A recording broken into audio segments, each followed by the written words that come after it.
Okay, back. It's Wednesday now. Lot to talk about here. Some stuff coming out with election fraud and People's Republic of Pennsylvania. Could have told you that was going to happen. You know, 4 years ago they had ballot box stuffing and closing the polls with people waiting to vote and all that stuff. Well, they extended early voting in Pennsylvania because they were closing polls while people were still in line waiting to vote, just like they did 4 years ago. Election officials closing the polls, and people were waiting to vote, and they locked them out. So the Republican Party took them to court and went all the way up to the Supreme Court real quick, an emergency thing, and SCOTUS said they got to extend the voting because these people were turned away. And it was primarily in Bucks County, where, they did this 4 years ago in Bucks, Berks, and Allegheny County. Allegheny County, it probably cost us not one but 2 congressional seats. There was also some voter fraud issues in Allegheny County. So here you have voter suppression going on in Pennsylvania. Once again, second presidential election in a row with that. You also have now, a couple of days ago, I think it was the end of last week, Lancaster election officials discovered over 2,500 fraudulent voter registrations spread around the county in Ephrata, Mountjoy, Stevens. There was a whole bunch of municipalities, but they were all from the same people. Widespread voter, wrong addresses and stuff like that, duplicate. It was bad. 2,500 just in Lancaster. Well, now it's been discovered that it's even more widespread than that, because now it's other counties. Cambria County has hundreds that they've identified of fraudulent voter registrations. It could possibly have spread to Luzerne, Carbon, Schuylkill, Lehigh, and Berks County, which is where I'm originally from. Now, I'll tell you what, the woman who was in charge of elections up until this year, her name's Debbie, she would have caught that shit. She would have caught that. But, now, what do we do about this? If these fraudulent voters get through and vote, and this is the games that have been played in Pennsylvania. Everybody says about Illinois and all these other states that are corrupt.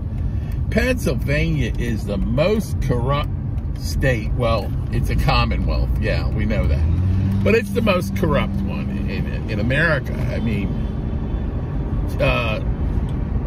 Trump's Justice Department caught this guy who was a convicted felon himself, Michael Ozzie Myers. Caught him with he had a ring of judges of elections that were processing fraudulent ballots, stuffing the ballots in precincts in Philadelphia. So much so that the precincts actually had more votes cast than they had registered voters. And so this is what has been going on in Philadelphia for years. But the Trump's Justice Department in 2020 caught this guy Myers and caught some of the people that were working with him in their scam. And Myers, when he got out of prison for the abscam conviction, because he was caught taking bribes in abscam back in the 80s. For those of you in South Carolina, that's the same controversy involving the same, like that John Jenneret was involved with it. Well, he he got out of prison. Where did he get a job? He got a job in the Board of Elections in Philadelphia in the warehouse where they stored the equipment.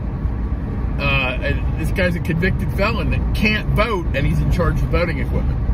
Figure that one out. Well, that's Philadelphia. That's Pennsylvania. So they caught him. There have been so many instances of fraud and bribery and graft just over Trump's first 4 years that people have been convicted of. I'm going to give you a laundry list of them right now in Pennsylvania. Congressman Shaka Fatah, United States Congressman, he got bribery.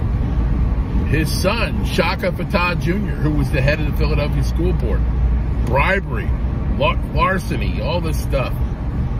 Then you got the mayor of the city of Reading, Vaughn Spencer.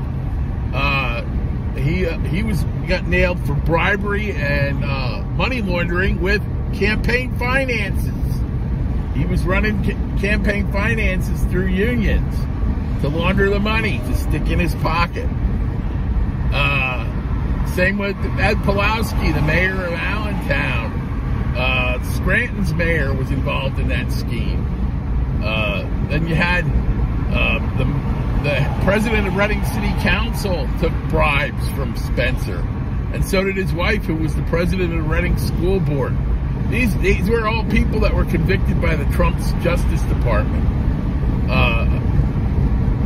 A state legislator who was the cousin of the Acostas from the school board in the city, she got nailed, and she tried to plead guilty in a closed courtroom and was still going to try to run for re-election.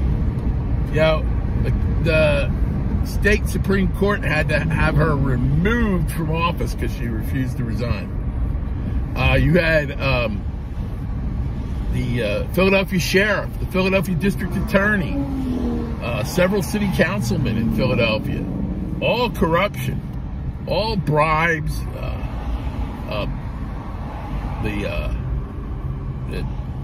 DA Seth Williams, all these people. State legislator that was stealing money. Well, no, this was a city official. She was stealing money from the victims' restitution fund. People who were victims of criminals were being victimized a second time. She stole like $500,000. Was driving around in a Porsche and had all sorts of fur coats. And then after she got convicted of that, they discovered that she stole over $500,000 from a charity she was administrating too. Yeah, these are the kind of people you got in the Democrat Party. This is just Pennsylvania. So this comes as no surprise to me that they're engaging in voter suppression and voter fraud. No surprise whatsoever. So, yeah, you know, now you got Virginia. Virginia had to go to court. The Justice Department, the U.S. Justice Department tried to stop the state of Virginia from removing non-citizens from their voting rolls. And the Justice Department lost because it's the states who regulate their elections, and it's against the federal law for them to even register to vote. So then there's the issue that came up in last election where there's got to be a couple 100,000 non-U.S. citizens registered to vote in the state of Pennsylvania through the Motor Voter Program. And from what I understand, only about 11,000 of them were actually removed from the voter rolls. So you got still, a couple 100,000 people registered to vote in the state of Pennsylvania. So that's all I got to say on this one. Like and subscribe on YouTube, please. I really got to build up my analytics. Like to make the more people I got subscribed, the more likely will be able to monetize the account. So please like and subscribe. Thank you.